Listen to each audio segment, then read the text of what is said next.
Oh my goodness. Hey, hi, it's Mike. Did you know that Abe and Bridget and me are trying to make a movie right now?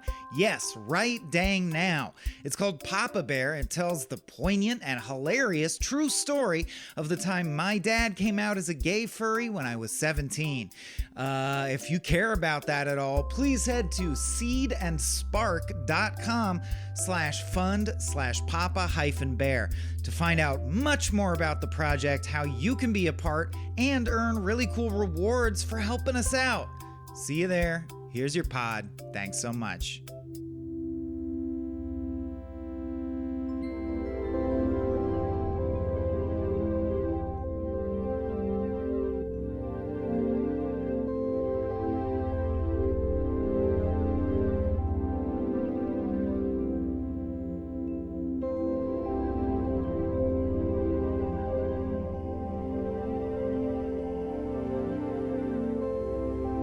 Uh-oh. Oh no, Abe. Uh-oh. You're in the danger zone, my friend. Ooh. I'm really worried that I will ruin this podcast because this movie took my positronic brain immediately back in time to when I quoted this. My entire personality was being a stupid, annoying theater kid quoting this movie over and over. Like the Weird Al said in White and Nerdy, I can do the entire screenplay of Holy Grail. Do you want me to do it right now? I was that guy. Fuck. And then it transitioned to The Simpsons instead. So I believe in harm reduction. And I forgot about all these quotes. And boy, this took me back. How are you, buddy? I'm good. But you want to hear something that's worse? Imagine being that guy, but instead of Holy Grail, it was Austin Powers. Ooh. It was. Yep. That was Austin me Powers, for dude, a summer. Also an underrated, like I truly think a comedy Very classic. funny, but super not good movie. Holy Grail. That's right. Frame rate. And I believe, frame rate. We rate frames. Michael, Abe, I believe I've been wanting to cover this one since day one of Small Beans. So I want to get into it. I believe our guests will agree because they said so pre-mic that it holds the fuck up. And we're like, we've all been joke writing professionals for some time. So let's get into it. Oh, yeah. With Lydia Bugg. Welcome, Lydia. Thanks for coming back. Yeah, thanks for having me and giving me an excuse to watch this movie again, because, it fucking holds up. Yes, it does. It rips. It's like when you watch Casablanca and you're like, oh, it's actually good. Like entertaining. Stuff that's old doesn't have to be bad. Most is, but it doesn't have to be. And man, I watched, this was like this in the Labyrinth and a couple other key films I watched on Laserdisc over and over until the glue in the disc dissolves. So it was big for me. What's your relationship to Holy Grail? Going back, like when did you first see it and what'd you think? Oh man, I think I was like 10 when I saw it, and I think this was the first like adult comedy I ever watched. And I can remember my dad saying to my mom, like, I don't know, I think she can watch it. It's PG-13, like she's old enough. My mom being like, and then we watched it, and it's not that bad for kids. There's like a lot of violence, but I love that as a kid. Like, I always like, Looney Tunes slapstick has always been huge for me. So it was a really good, I think, first adult comedy for me to see. And I quoted it annoyingly for years and years as a child. Yes. Yes. Abe, you usually are the guy who's like, well, I grew up on this weird mushroom farm with only a hole in the ground, so I didn't see this. Is that the case with Holy Grail? Well, I grew up on a mushroom farm with where there's only a hole in the ground, but and I didn't have this movie for a while. I had to get it in like college. Yeah. But I watched it a lot because it was in contention. This and Spaceballs were in contention for like all throughout like I don't know if this is true about you guys, but like elementary school, maybe not elementary school, but like middle school and high school, if there was a pizza party, you were watching this movie. No, that's awesome. We didn't get to watch anything as good as this. That was, this and Spaceballs were the two that were like the school would, like all of my classes were convinced those are the two movies to vote for. So I watched it a bunch of times before I actually went off to college. And I love it, just like you guys. And of course, having like the bulk of our career being sketch comedians, it holds a special place in my heart also because it was educational. Like, I do believe it. Marx Brothers, Monty Python, Kids in the Hall, one at a time from older till more modern. There's like my favorite sketch comedians or sketch troupe, if you like, of all time at the time. And I was steeped in them at various times in my childhood. And I feel like, and then the Simpsons crew, who became the Futurama crew, also are probably put the final seal on like what my sense of humor is like and why I write the kinds of jokes I write. These are the things that determined it. I also wanted to ask the group, what at this same time period, or even later, Abe mentioned college, how much did you fuck with the other ones? I still really like The Meaning of Life as an assemblage of sketches, but every time I watch Holy Grail, I do think it is the hit par excellence, like just joke pound for pound. Is it your favorite of Monty Python? Which other Monty Python stand out to you? Oh, definitely for me. I've watched Life of Brian, and I was like, this is good, but it's no Holy Solid. Grail. Yeah. And then like every time I thought about watching more Monty Python, I just would watch Holy Grail again. Because I was like, I don't know, man. I don't think anything's going to beat that. So, yeah, I've seen like some classic sketches, like the Dead Parrot sketch from the original TV show and stuff like that, the really big ones. But I wouldn't say I like dove deep into the, Monty Python. I don't know, whatever. Dude, canon, thank you. I did that sketch for my high school talent show. The Dead Parrot one? The Dead Parrot sketch. And I had a 2-set CD that I used to listen to incessantly also of their audio sketches. And they're actually very hit and miss if you watch their show, Monty Python's Flying Circus. A lot of sketches that either you have to be so steeped in British culture or they're so outdated, but legitimately like weak sketches. They don't have the highest hit miss ratio. So you really need a compilation of the best of. So there was this 2 CD like best of thing. So I thought they were the greatest geniuses that ever lived because it's only the best ones over 35 years of doing it or whatever. And it was fucking hilarious. And I would literally sit and listen to it and then write it out in cursive, like write the scripts out. I so many books, so little But now time. looking back, I realize, like everyone, and very similar to the Always Sunny crew, they really only have one hook, or like Tim Robinson does, and he's great, but his hook is like encapsulated in the title. He's a weird guy. I think he should leave. He's making me uncomfortable. They only have arguments that get out of hand. That really is their thing. Protracted. Yeah, like because all my favorite sketches are just like the Dead Parrot sketch, like the cheese shop sketch, and then literally, or the guy who believes that bee licenses are dog licenses, and the guys try to explain that it's not that way. They're all like that, even culminating to the meta one, which is the argument clinic, where the guy goes in and pays to have an argument with someone. And they go like, first you have to pay. I did pay. No, you didn't. Well, now you're arguing with me. No, I'm not. Well, you wouldn't be arguing with me for free, so you must be arguing with me. No, I'm not. Well, you got to do better than just saying, no, I'm not. No, I don't. Shit like that. Yeah. What I noticed in Holy Grail, I was like, this reminds me a lot of Peacemaker because of that. That's James Gunn's whole bit, is the like they start having one conversation that's actually important to the plot, and then they just go off on a totally different topic, and he just like hits that beat over and over again relentlessly in Peacemaker, but he's really good at it, so like it works.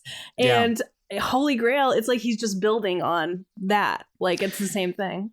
Plus they're working with Terry Gilliam, who also is hit and miss film to film, but like he made Brazil, which may be my favorite movie, or at various times has been my favorite movie of all time. So it also does not lack in like the classic Simpson visual gags. I completely forgot, and it so made me pop when fucking It's just like the Austin Powers steamroller joke when Lancelot is rushing really distantly across the So swamp, good. going, ah, and you keep cutting to a super close-up. The shots are so well thought out and it's so well edited for this joke of a guy eating an apple, and it's the same recycled shot over and over. And Lancelot is always hundreds of yards away. And then you cut and suddenly he's inches away and he stabs the guy. Like, awkwardly stumbles into and the him. other He's guard, like, not even a good... and then the other guard goes, "Hey," and that's like the topper, dude. That So was the good. funniest joke to me. Like when I was like, 15 years old or whatever. That was the funniest shit to me in the world. Like that joke killed all the other jokes, even though there's no reason to compare them. They're definitely the Rolodex thing. I know what you mean in terms of like the joke hit and miss ratio, and the fact that they do these protracted like conversations is their bread and butter. But some of the jokes are just funny. They're also really good at just funny sounding things, like the Castle Anthrax section. I just love that name.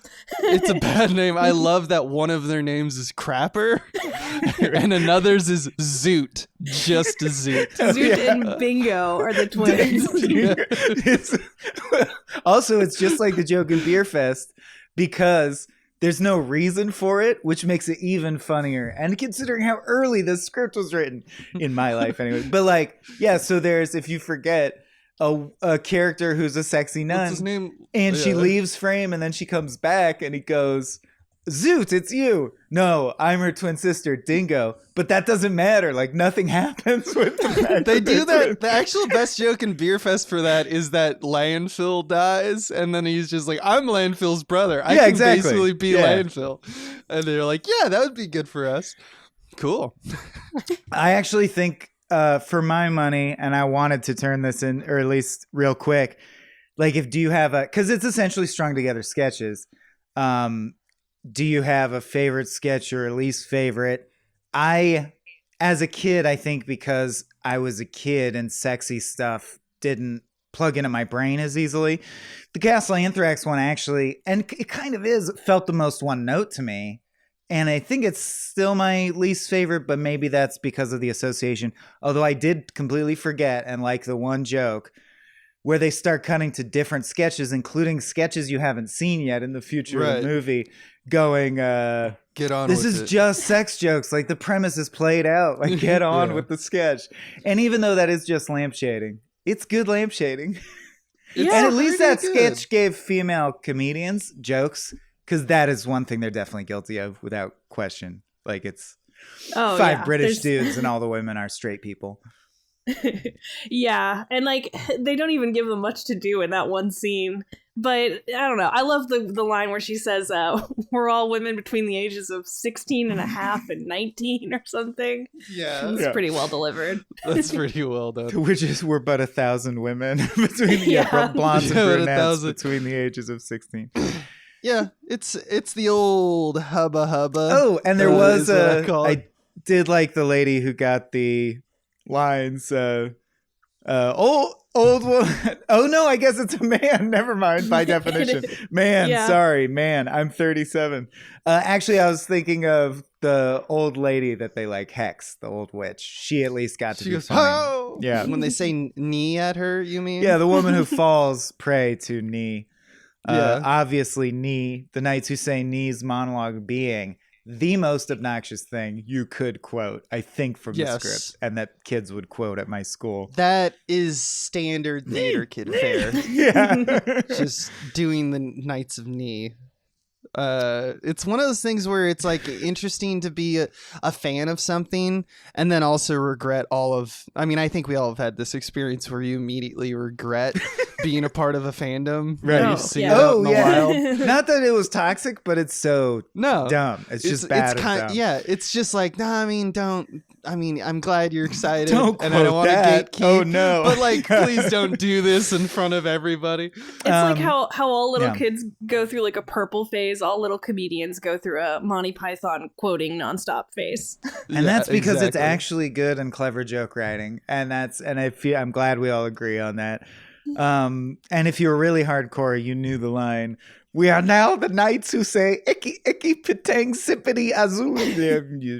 I love that he just trails off. He just trails off. It's not a clear thing to say. See, that's like a part of it. Like, that in their minds, the trailing off is a part of it. And then Graham Chapman, King Arthur's like, "Very well, knights who until recently said me." I was just writing down all of the actual sketches, and it's just pure bangers. Like, I don't think there's... The opener, dude, it starts with the fucking Swallows conversation. It's like an album. It's like when you start OK Computer and it's everything in its right place, and you're like, I'm in. Because one of the first lines is... You're just making that noise with coconuts. Yeah, what of it? Well, where did you get the coconut? It's England. That might be my favorite. It might have been carried here, gripped by a sparrow. It's not a matter of where it's gripped by. It's simply like flight mechanics. Oh my God, that's the opening sketch. But that might be my favorite. I just wanted to say one quote from that one, which is just that the "Are you suggesting that coconuts migrate?" is one of the greatest single lines in the thing. Yeah, you can definitely tell with that bit that they're very smart. They're like Oxford guys. This is like a conversation that a bunch of very smart, funny people would just have in the writer's room and be like, we could put this in the script. It reminds me of the Silicon Valley scene where they're analyzing mathematically how many dicks can be jerked off at one. Like, it's that same impulse is still in comedy today, for sure.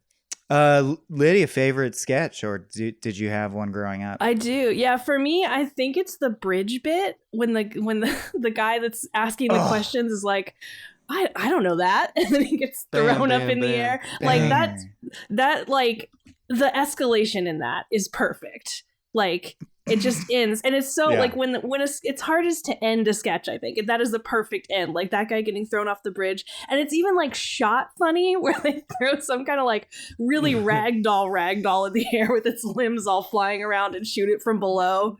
Like, I love the bridge bit. I like that he asks color. Like, also we fall in love with like numbers and like how do you like what's the equation of comedy that's the funniest? Like, do you do it twice? Do you do it 3 times, 4 times? Like, what's the sweet spot for this particular joke? And I love that he goes back to the color once and the guy gets it wrong. Yeah.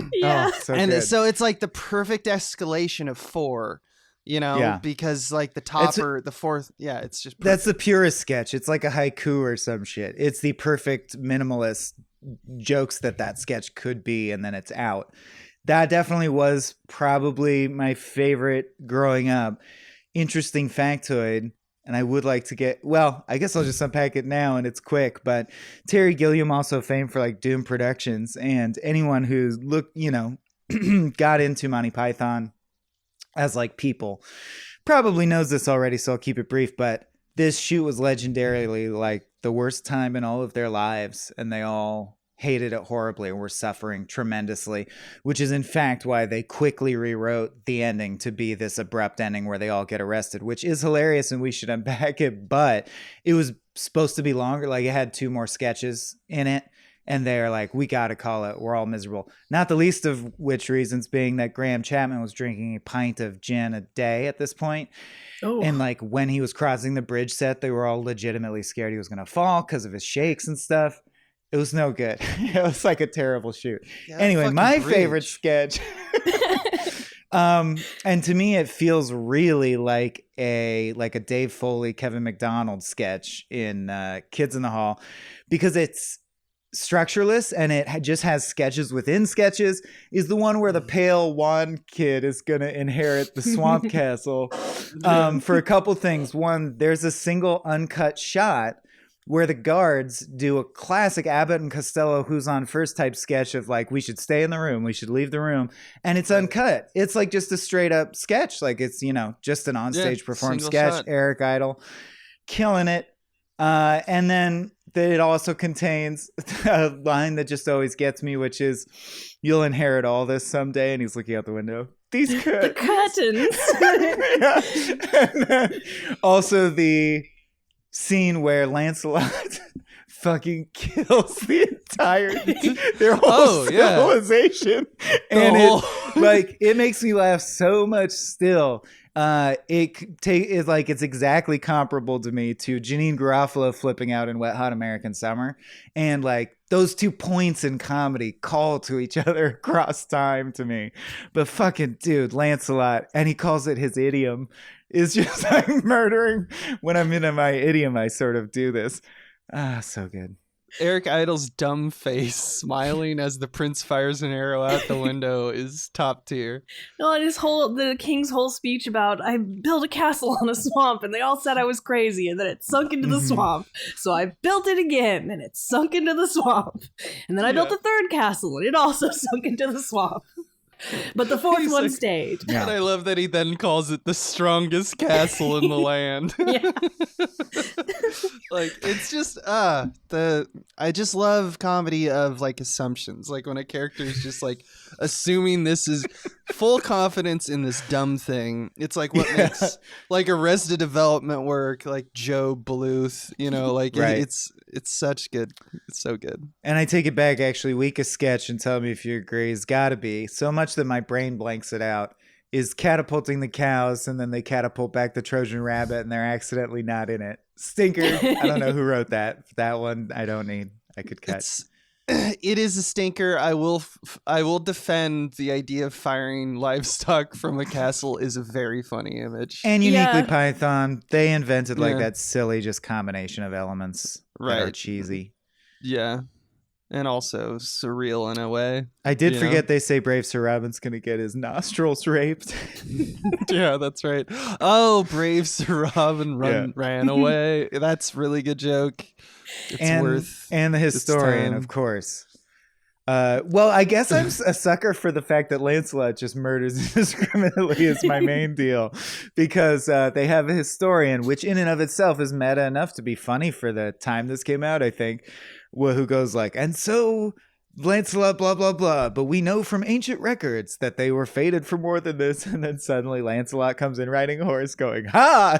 And like slits his throat with a sword and he dies, and we linger on the shot. And then his widow runs in and just looks around like, huh? And then it cuts out immediately. That's what makes it great, is that the first beat is her just like, what just happened? And we're out. So and good. then that's what, and it becomes it's amazing that they were like, film. Right, they're like, well, if we want to end the film, we can just shoot some cops shots. Like they only have like 2 other shots of cops like looking around in the shrubberies and then looking around somewhere else. Like they literally just like, let's get 2 cops and a cop car, and that's how we'll solve this. You can tell when they like broke the script and were like, let's not shoot this movie anymore. Let's just get 5 shots. Well, and I figured too that I know it was infamously cheap. Like that's why they had the coconuts instead of horses, was because they just couldn't afford horses.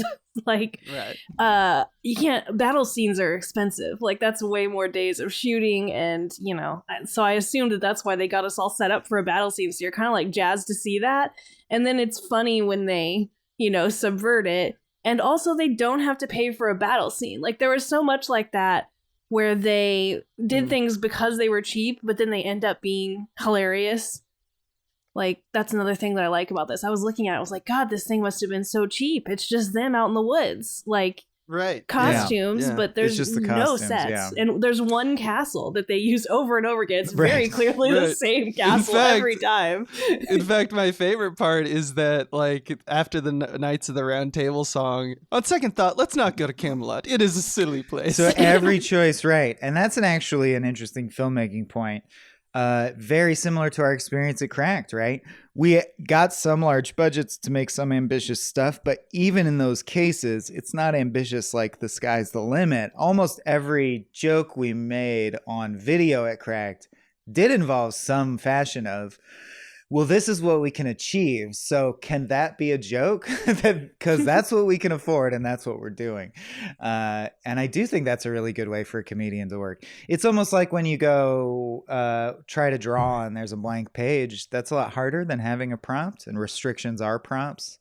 So I think that might be why it came out so well, because they had to just scramble. I can totally see that. Yeah, the necessity kind of breeds genius. Although interestingly, opposite of Marx Brothers, who would tour doing their show as a play at 1,000 times and dial it in for years and then film the filmed version, which I also think is interesting.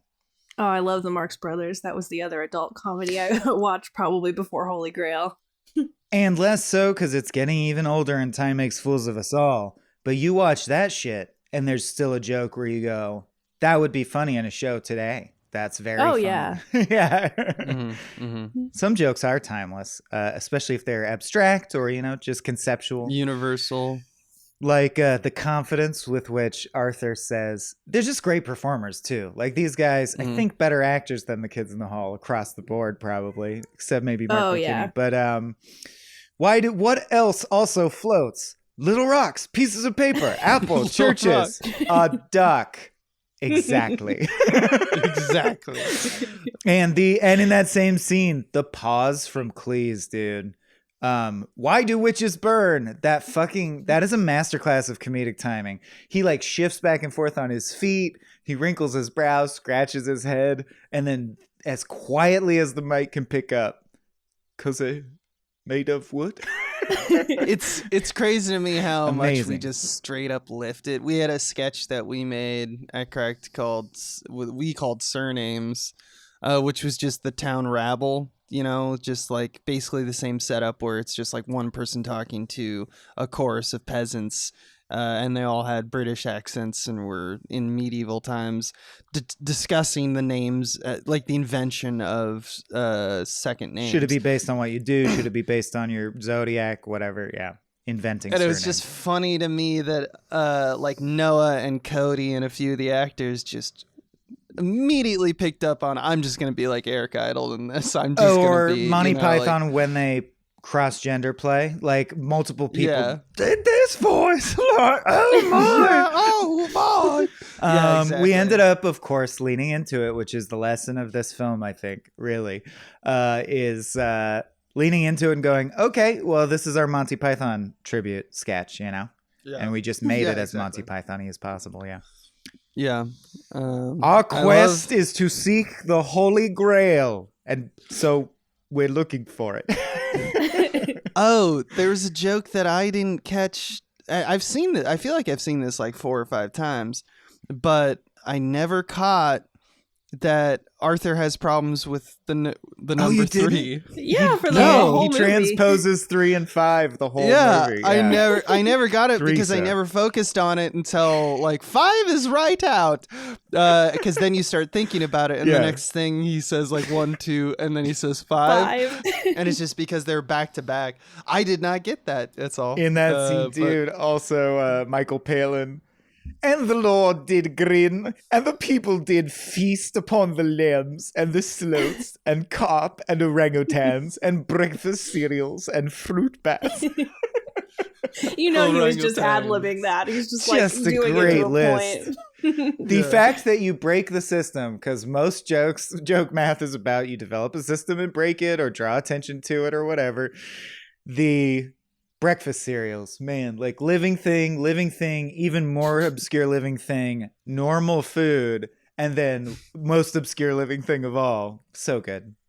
Good strategy. Yeah. Good strategy. And what else is crazy about that scene that you don't even notice is how many people are like, they're all playing 2 characters in that scene.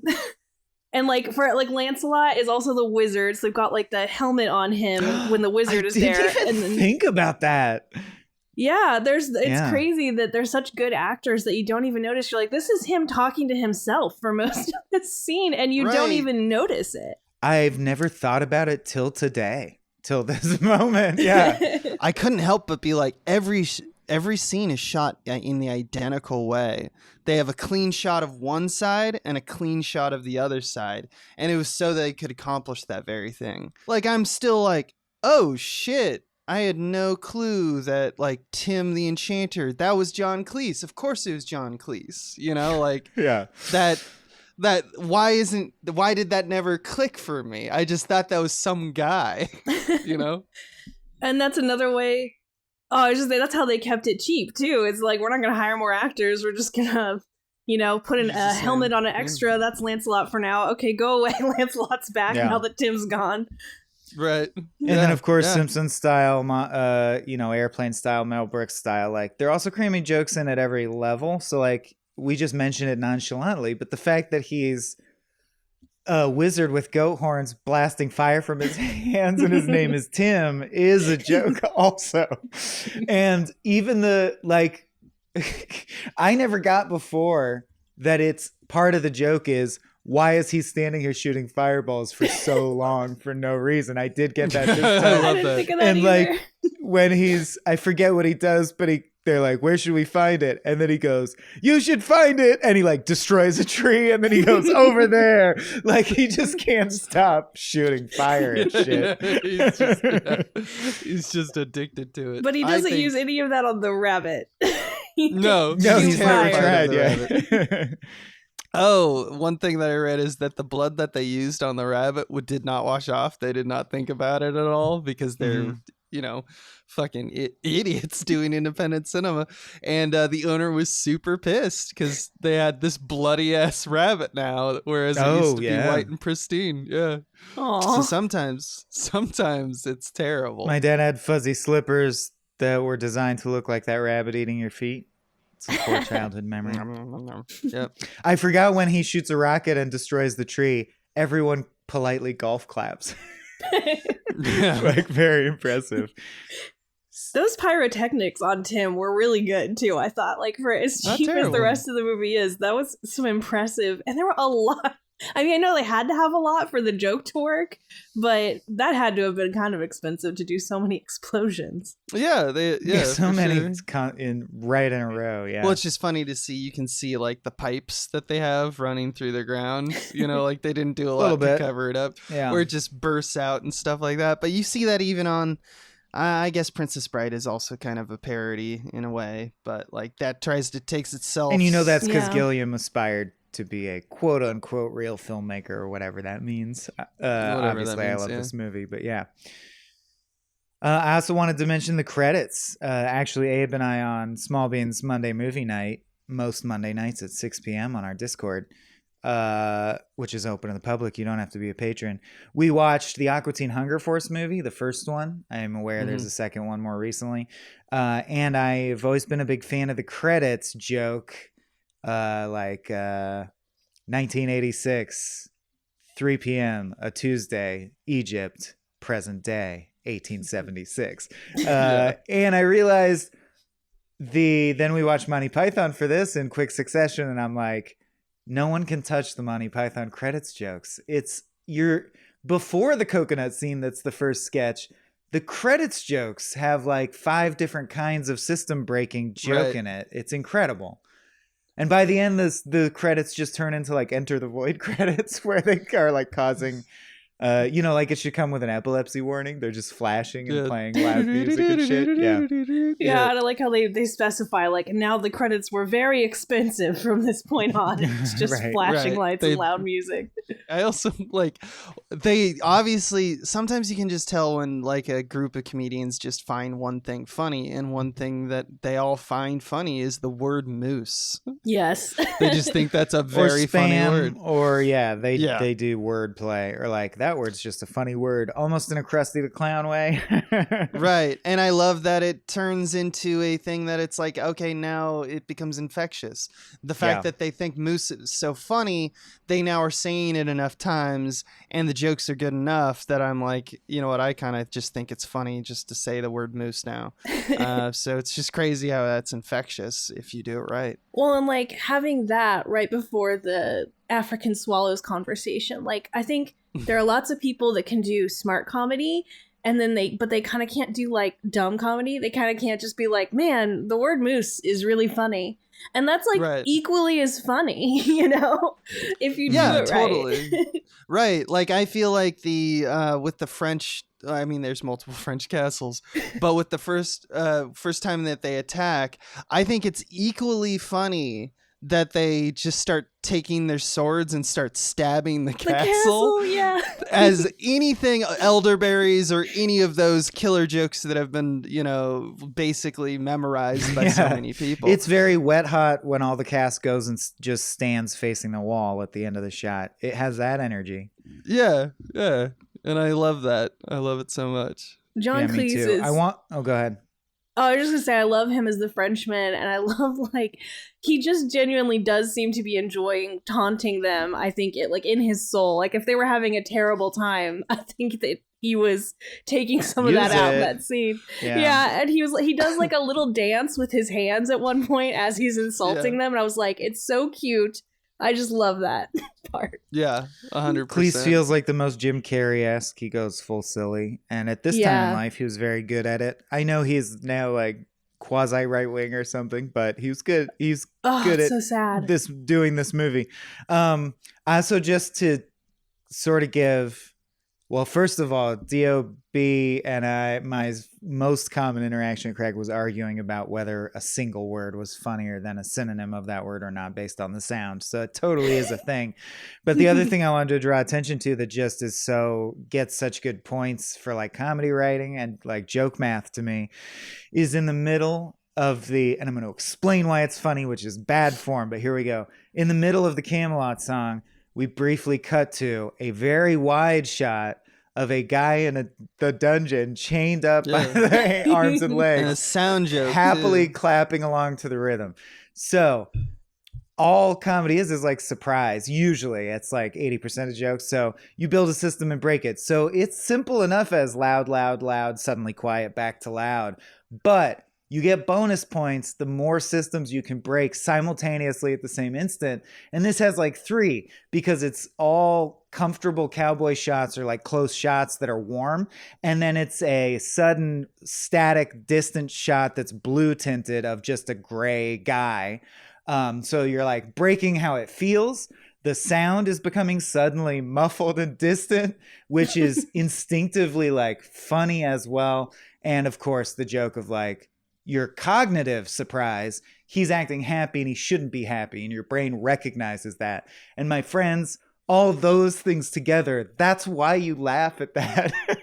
And it's like so well crafted at every level that I remember thinking about all this as a kid and being like, I want to write jokes. But also the way his hands move is funny. Yes. And performance, you can never, right, performance is always a factor.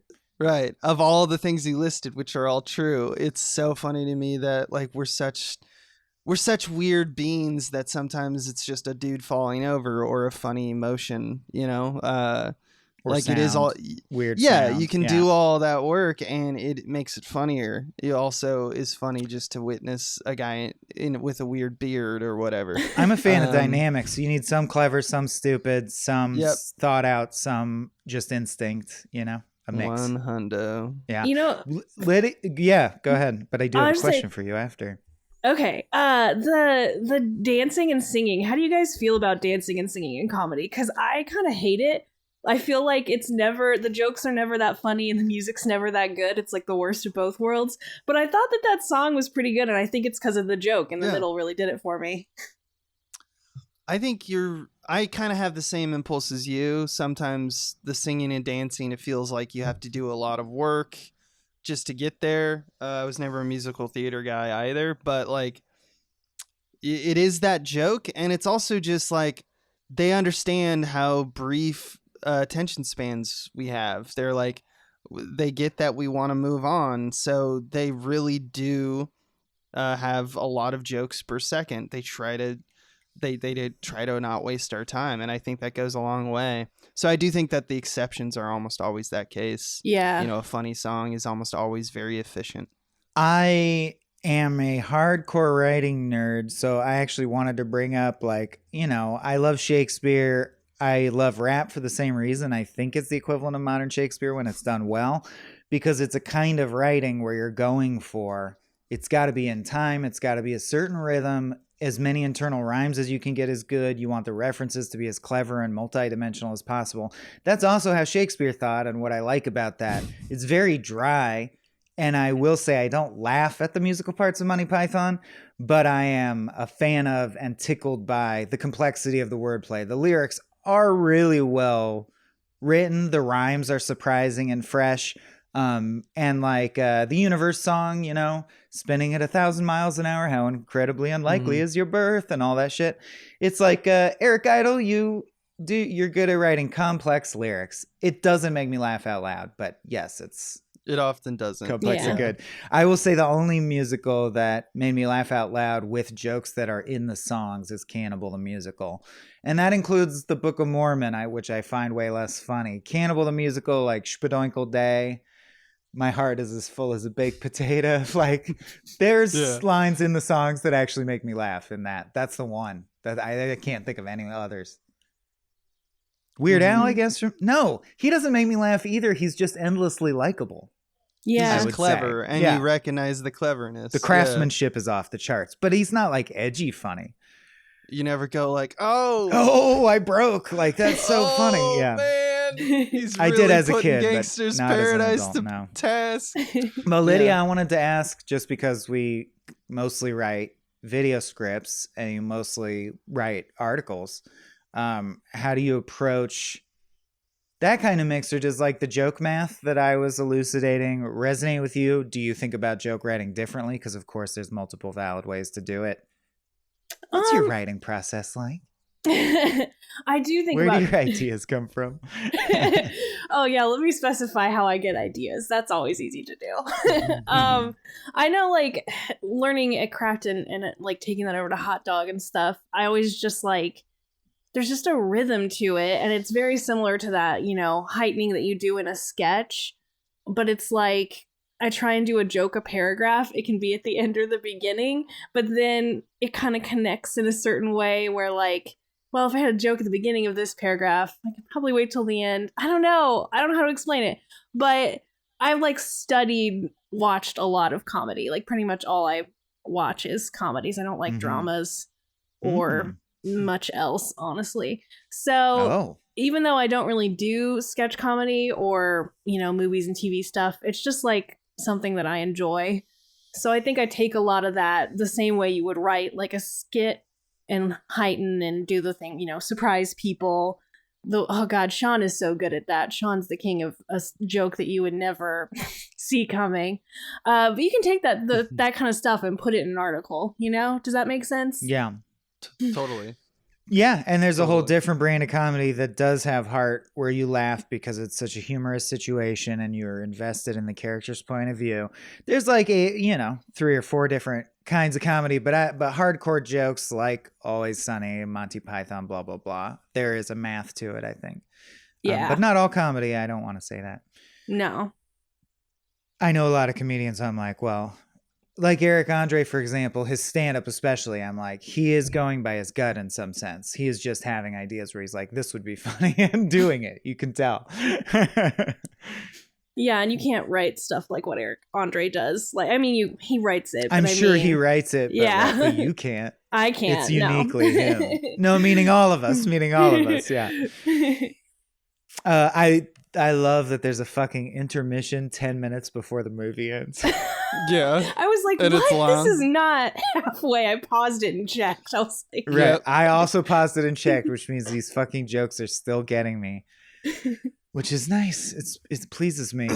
And one of the biggest fuck yous I think that they do in the movie, where they're like, we don't give a shit, we're punk rock is all hell, is that they end the movie with no credits, but rather this stupid song on black for 3 minutes, which is an eternity. Yeah, I looked through, like, is it coming back? I was like going through the credits to make sure. I've always wondered it. Yeah, no, they just fucking do that and then the movie's over. Almost as if it's almost like their approach to the movie was the same way that I would approach writing essays as like a freshman in high school, where I'd like try to change the size of the font or the margins in order to get to the page count. Oh, I see. Like, it has to be 90 minutes. Well, I do think they were self-conscious about it being shorter than they wanted because of the rewrite. Yeah, but it's fine. I mean, it's because at a certain point, refreshing these days. It's 90 minutes right? Flat. Yes. Great. Oh God, I for love sure. that. But like at yeah, it feels like they're throwing you out at the end of the movie. Like they're like, it's over, get the fuck out. Like you can. Yeah. It's so abrupt.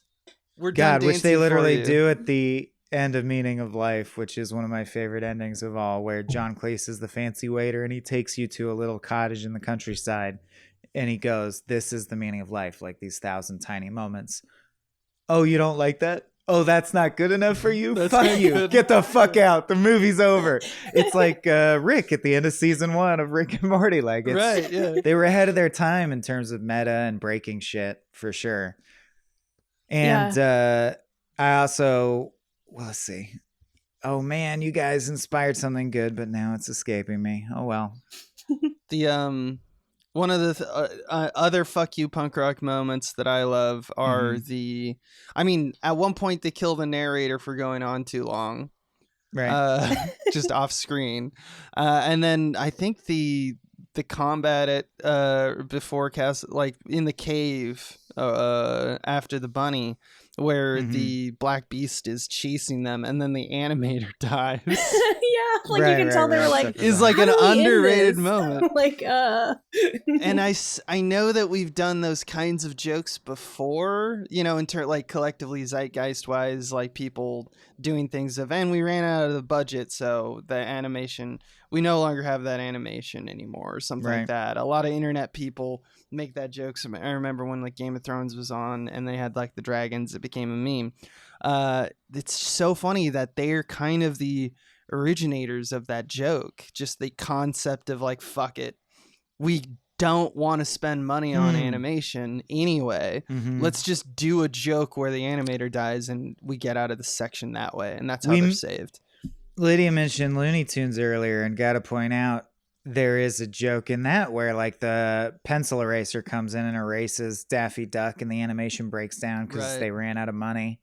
It's not as like handled as funny, but that joke goes back. I'm not trying to like refute your point. I'm just like, Looney Tunes is also very good. That kind of joke does, yeah. But the fact that they like in a Douglas Adams, I mean, I really mean British way, where they scope out and say like, this is what's going on with this man. He's the animator, and they show the justification for it.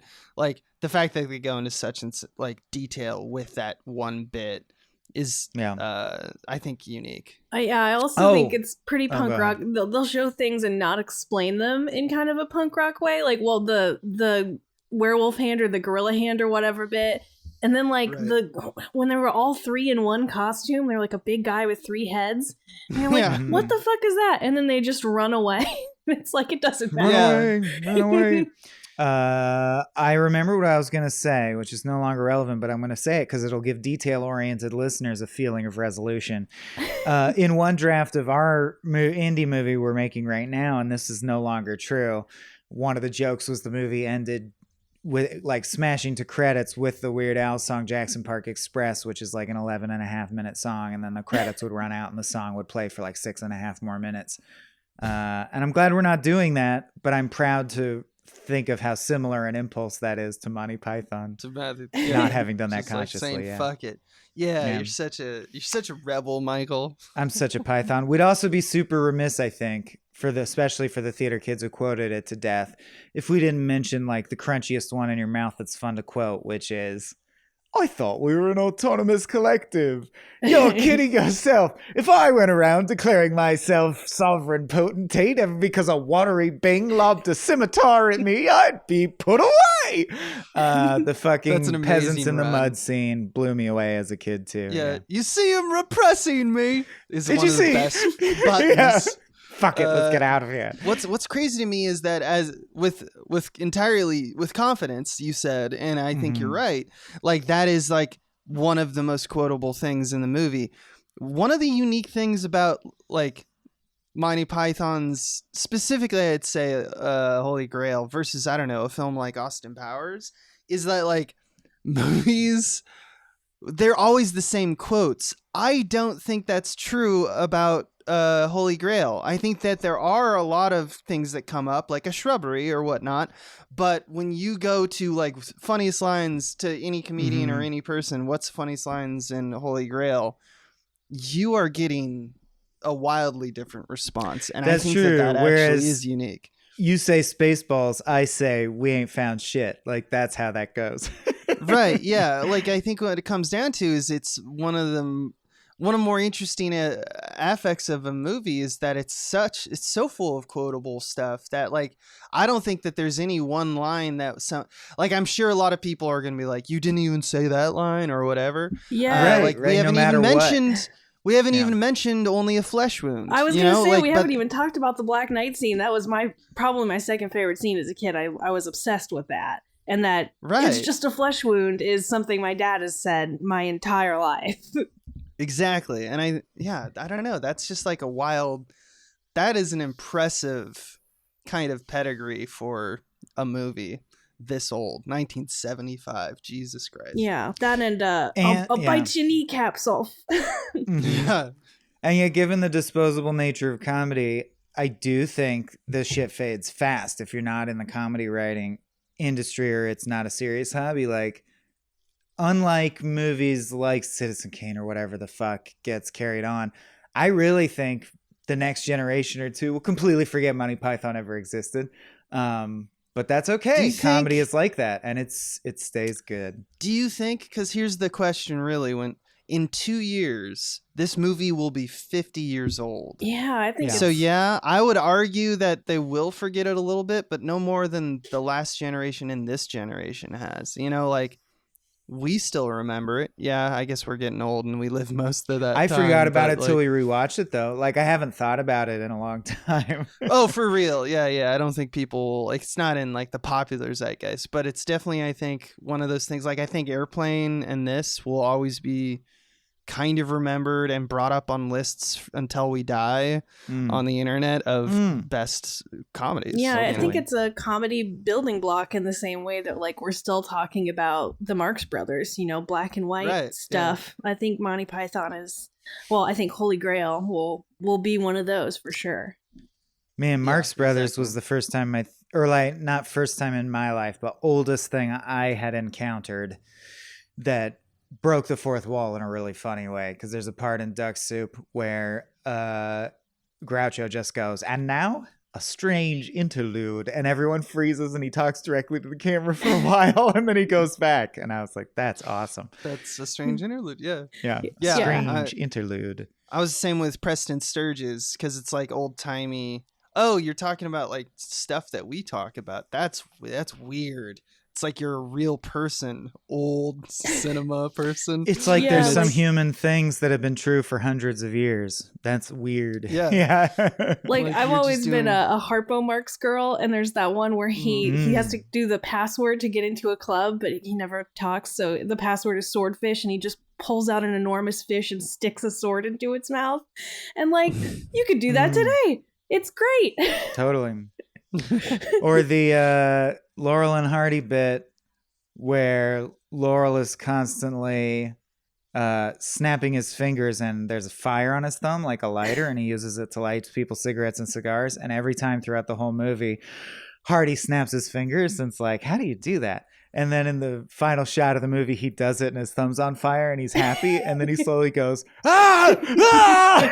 And the movie ends. There's like shit that holds up. Like, I feel like Far Side is like that. You could read a Far Side in 100 years, and if you read 20, one of them would make you laugh out loud and still be relevant. Yeah.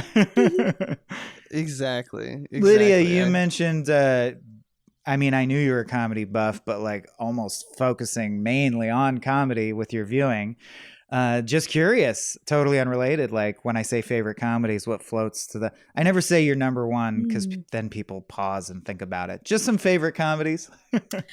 I love like Clueless. I love Drop Dead Gorgeous. Great. A lot of I was really lucky that in the 90s there was like a tiny surge of like comedies led by women for the first time. So like a lot of the like Sugar and Spice and that stuff that like did not hold up very well, but it's classic for me. Like especially Drop Dead Gorgeous. That's one of my favorites of all time. Were you Josie and the Pussycats? Oh God, yes, yeah. To this day, I still listen to the soundtrack from that movie, and I'm like, hell this yeah, is so that cool. movie rips. Yeah, I showed that to my husband, and he was like, "How is this still so good today?" And I was like, "I don't know. It's like a perfect movie that no one really cared about at the time." Yeah, exactly. It's and that is special because, man, the bulk of movies are so of their time that they become almost like, if I feel like 80% of movies you pick that are 50 years old, you're like, I'm glad everyone did this, but this is meaningless now. Like, it's nothing. Either because we built on it to such a degree that it feels primitive, or the message is no longer relevant to our lives. But just jokes works. Yeah. If they're incredible. Speaking of Brittany Murphy, huge fan of her performance, of course, in King of the Hill. And I did write down Mike Judge while I was watching this, mainly because one of my favorite things King of the Hill does frequently is just have a character blandly state the premise of the episode, the hook of the episode, and it becomes funny in and of itself. Like Peggy does it the most often, like, look, you both want to dance with a dog, but you're upset with each other. So Hank, you go to the garage and you dance with your dog there. Bobby, you dance with our dog in the living room. Everyone's happy. Everyone gets to dance with a dog. And I realize how much Monty Python does that too. It's good to have someone go like, you're writing, you're pretending you're writing, like they're doing it. And I think as soon as you accept the coconut thing, which is pretty quick, you're like, that's funny. They're going to do that the whole movie. The very first line of someone they meet is, yeah, but you're just pretending to ride horses, but you're just banging coconuts together. Like, what's up with that? Such a good tactic. Yeah. It's they're smart. They're really, really smart. Yeah. Very well handled. Speaking of really, really smart, does anyone have any final thoughts before we wrap up? It sounded like Abe was about to. Well, I was just going to say it's weird to me also we have not mentioned Bring Out Your Dead. You know, like, Jesus Christ. I noticed for the first time that there's a recurring bit that starts there where a woman is just beating a cat to death in the background. Yeah. Yes, in various ways. Yeah. Yeah. Why? Against a rug, just because it's funny. And another audio clip. Going, and just another thing where perfect comedic timing is all you can rely on because the words don't mean anything unless you know Latin. P-A-S-U domine dona eis requiem. Pause. Slam. And it's like perfectly. Yeah, I just want to bring back to like Gilliam's directing craft is also on display. It's perfectly framed so that you don't see the thing that's going to hit them in the face because it's a pull-out shot until the exact moment that it. The point is, all of these people know how a joke works down to a fine detail level, and it's just so nice to see lightning strike like that. Yeah, I never thought of directing as funny until I was really looking at this, and yeah, he's like directing it funny. Yeah, if the shot was different, it would be funny, but not as funny. For sure. Exactly. He knows when it turns into a joke, when what the punchline is, and when to cut to that, like really well. Okay, so as we're wont to do, we'd love people to more people, new people, to become fans of Lydia's work. So, Lydia, where can folks find what you're working on most recently? You can always find me on 1-900hotdog.com. I have a column there every Monday. And I'm also working on a comedy horror short story for Eric Gumney's short story collection called Open All Night. And they're running a Kickstarter for that right now. Oh, incredible. Yeah. Open All Night? Okay, great. Yeah, go check that out on Kickstarter. That's awesome. I'm into that kind of thing, so I will be checking it out immediately after this. That's a frame rate. Thanks for listening. Now you're prepared for 50 years from now when they release a podcast about Lydia's articles and how well they've held up. Indeed. And I need to do the obligatory patreon.com/smallbeans. Come hither to us and get all of your contents. And if you're listening to this, we got more I'll show you mine if you show me yours bonus episodes. We got Star Trek The Next Futurama episode coming up, and we have a director piece theater with yours truly and Adam Ganser coming up, and those are the next kind of 3 things you'll see after this episode releases. So make sure and look out for those. And I guess that can be it, right? I'm trying to think quickly of a quote that ends stuff. Oh, yeah. And the peasants rejoiced.